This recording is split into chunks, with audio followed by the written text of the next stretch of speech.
दोस्तों, आप सभी का बहुत बहुत स्वागत है आज की क्लास में। विद्यालय से शुरू होती है जीवन में सीखने की यात्रा। इसी सुविचार के साथ आज की क्लास हम शुरू करते हैं। आज हम पढ़ेंगे पास्ट कंटिन्यूअस टेंस के बारे में और इसकी अफर्मेटिव सेंटेंस के बारे में। तो चलिए हेडिंग डाल लेते हैं, फिर वीडियो शुरू करते हैं। पास्ट कंटिन्यूअस टेंस, इसको हिंदी में हम अपूर्ण भूतकाल कहते हैं। इसकी हम परिभाषा यानी डेफिनेशन देख लेते हैं कि वाक्य को हम कैसे पहचानेंगे। ठीक, तो इसकी हम डेफिनेशन देख लेते हैं। यह काल उस समय को दर्शाता है जो भूतकाल में कार्य के जारी रहने का बोध होता है तथा वाक्य के अंत में रहा था, रही थी, रहे थे आदि शब्द आते हैं। आदि शब्द आते हैं। पास्ट कंटिन्यूअस टेंस कहते हैं। इस टेंस में दो सहायक क्रियाएं होती हैं, वाज और वेयर। साथ ही आईएनजी का प्रयोग भी होता है। ये हमारी पहचान हो गई।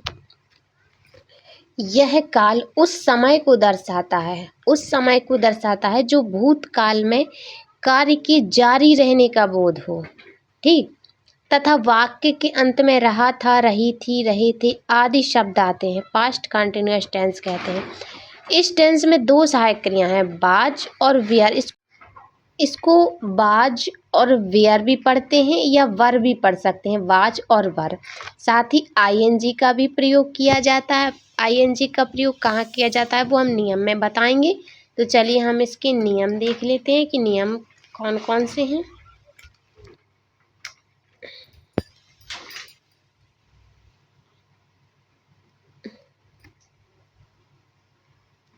इसके नियम को हम इंग्लिश में रूल कहते हैं। अब हम इसके नियम देख लेते हैं वाक्य बनाने के। तो एक वचन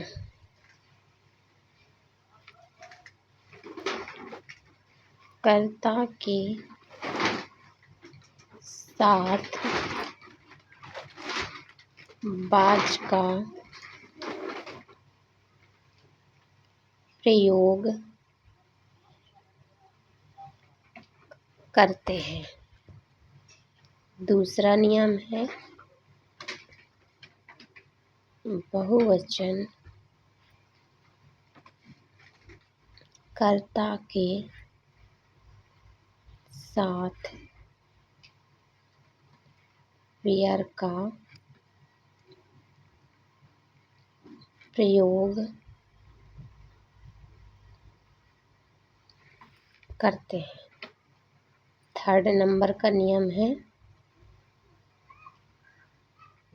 मुख्य क्रिया में आईएनजी लगाते हैं। आईएनजी जो प्रयोग करना है वो मुख्य क्रिया में करना है, ठीक है। एक और नियम है इसमें कि कर्ता आई को एक वचन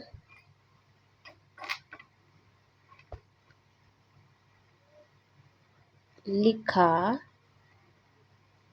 जाता है।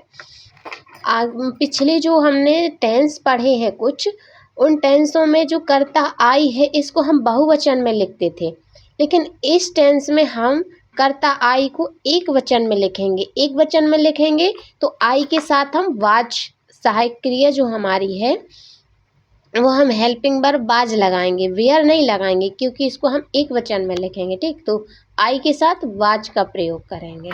ये हमारे नियम हो गए। अब हम सूत्र देख लेते हैं, फिर उसके बाद हम अफर्मेटिव साधारण सेंटेंस देखेंगे, ठीक। पहले हम इसका सूत्र जो है वो हम अफर्मेटिव सेंटेंस का लिखवाएंगे। पहले हम अफर्मेटिव सेंटेंस ही लिखवा देते हैं, उसके बाद सूत्र लिखेंगे, ठीक। तो अफर्मेटिव सेंटेंस है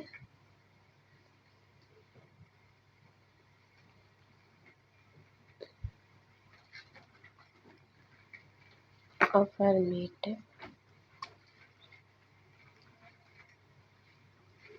सेंटेंस।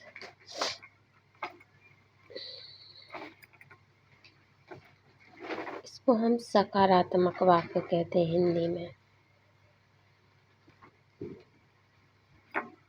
सकारात्मक वाक्य, ये साधारण वाक्य कहते हैं, सकारात्मक वाक्य। पहले हम इसकी डेफिनेशन परिभाषा देख लेते हैं, वाक्य को कैसे पहचानेंगे, ठीक।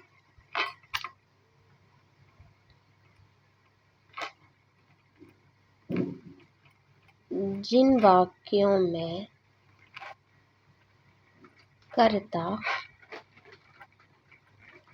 कर्म मुख्य क्रिया हो,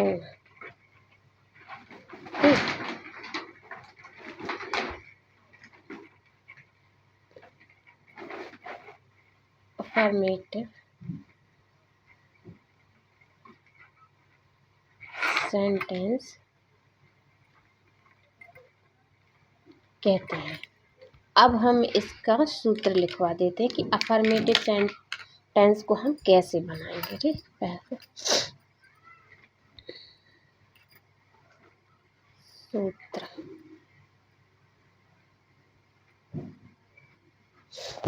ये नियम हमने पहले लिखवा दिए हैं, तो इसका हम सूत्र लिख लेते हैं कि हम वाक्य को कैसे बनाएंगे। इसका हम सूत्र देख लेते हैं कि हम वाक्य को कैसे बनाएंगे। पहले हमें लिखना है सब्जेक्ट, एक सब्जेक्ट यानी कर्ता। उसके बाद लिखनी है हम हेल्पिंग वर्ब,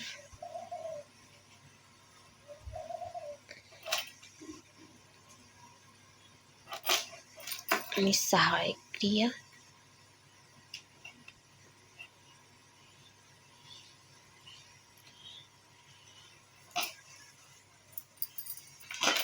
उसके बाद लिखना है मेन वर्ब, मुख्य क्रिया।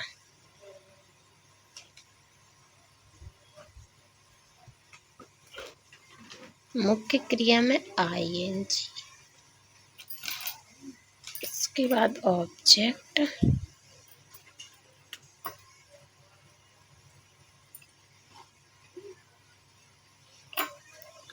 फिर अदर वर्ड,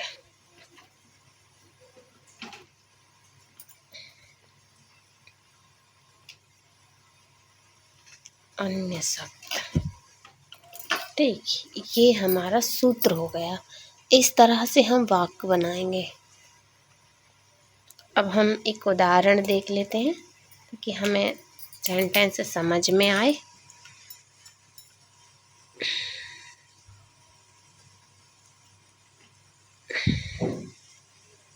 उदाहरण, एन एग्जाम्पल।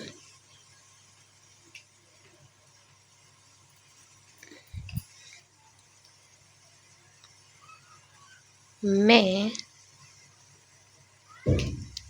अपना काम कर रहा था। यह हमारा एक उदाहरण हुआ है। इसको हम ट्रांसलेट करेंगे। पहले हमें लिखना है करता। करता है इसमें आई, मैं को हम लिखेंगे आई।